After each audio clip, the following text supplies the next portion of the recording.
Jamal Niaz here, and an absolute pleasure to have the icon himself, Alexander Volkanovski, here in Manchester.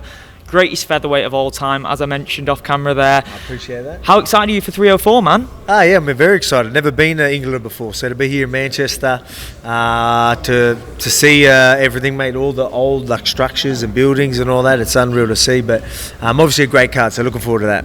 Just in terms of the featherweight title picture at the moment, it looks like Topuria is going to face Max Holloway. Now, personally, if that's the case, I would love to see you just go all out at lightweight, because there's so many fresh matchups for you there. When you look at Gaethje, Chandler, Poirier, and even Conor McGregor as well, they would be incredible. Obviously, I want to fight for the title, but at the same time, I want fights that excite me. So if it's not the featherweight title, it's some of them exciting lightweight fights, or something like that. So again, it's hard to get me out of bed unless it's for something like that. So lightweight fights, you're not wrong.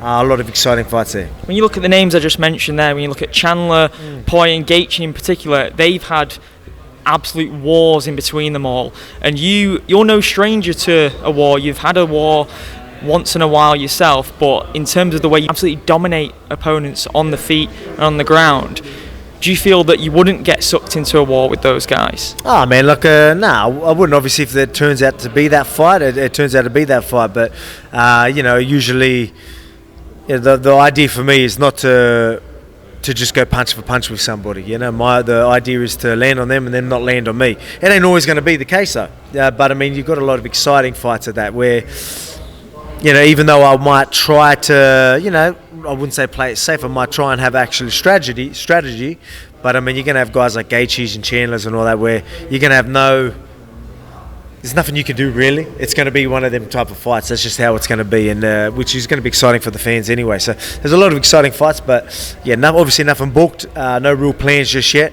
No real talks of anything, so we'll just see what happens. I absolutely love that you have become the flag bearer for Australian MMA. I remember when the UFC did their first pay-per-view event in Australia, 2010. It was Big Nog versus Cain Velasquez.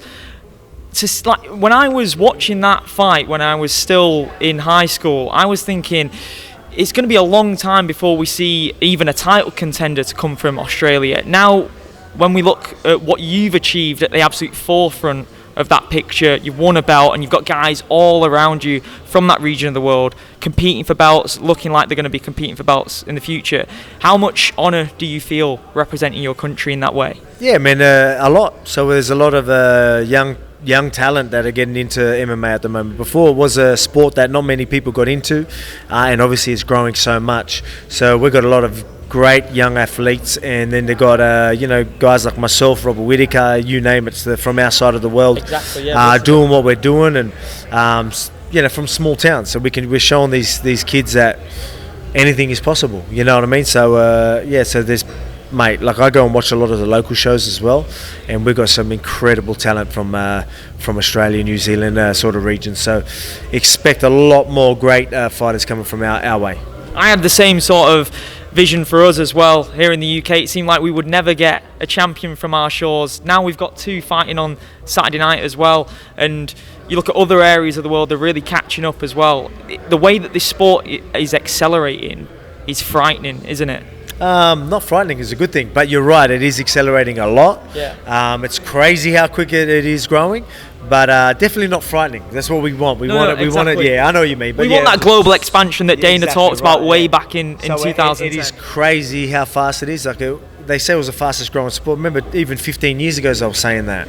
And now look at it, you know what I mean? Literally each year is just topping the last, you know what I mean? It's pretty incredible for how quickly it's growing, and each year to just go to another level, it's pretty impressive. I feel like you've got that leverage if you move to lightweight. You can just demand a fight with Conor McGregor. The Chandler fight seems like it's never going to happen. Keeps getting pushed back and pushed back. Is that a fight, just in terms of securing your family's future, that money? I mean, you're obviously no short of money, but a McGregor money fight, I'm guessing, is a little bit of a different ball game. Is that something that you'd absolutely love? Oh yeah, of course. I mean, there's no matter how much money you're making, there's always room for more. Exactly, Everyone always wants more, right? It's never enough. You never feel like you're set. You always want more, and that's just how we're going to be, right? Which is, But I mean, with a Conor McGregor fight, that'd be incredible. I don't know what's going to happen with that situation.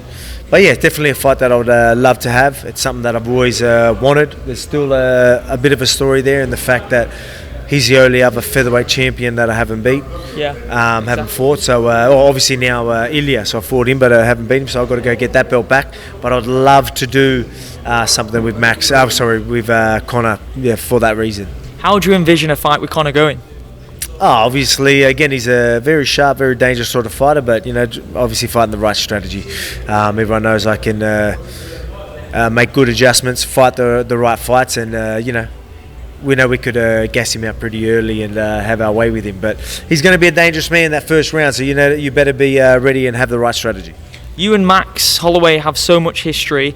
I just want to know your thoughts on that iconic win at UFC 300 that he had over Justin Gaethje, and having fought both Topuria and Max, who do you see coming out on top of that one? See Max winning that fight, and that's just, Max is a great fighter. Ilya is too. I don't mean that in any disrespect to Ilya, but I think Max stylistically, he's got a great chin. That punches chance.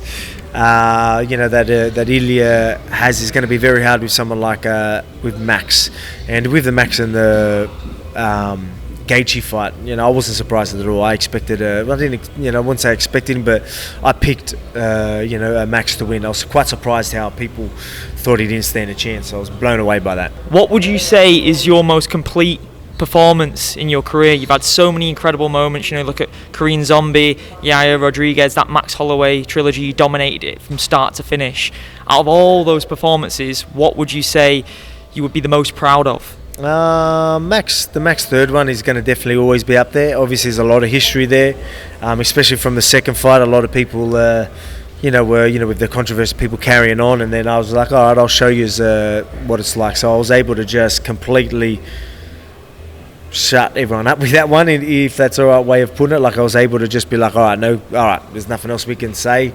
Volka going and showed what's up. So I got to finally move on from that chapter, and against someone like Max, who's such a great fighter, that you have to put that right up there. Last one, you're an absolute megastar in every corner of the world. I've seen a bunch of people stop you for pictures. Who were the guys that inspired you growing up? Who were the fighters who you were geeking out about and you couldn't wait to meet? Chuck Liddell. Chuck Liddell was one that I was a massive fan of. Absolutely. Love Chuck Liddell, massive fan, and he was like one of the first proper fighters that I was like following. So the first fight I ever watched was like Tito and Ken Shamrock, but the first one that I was locked in and was like my guy would have been Chuck Liddell. Amazing. Really appreciate the time, man.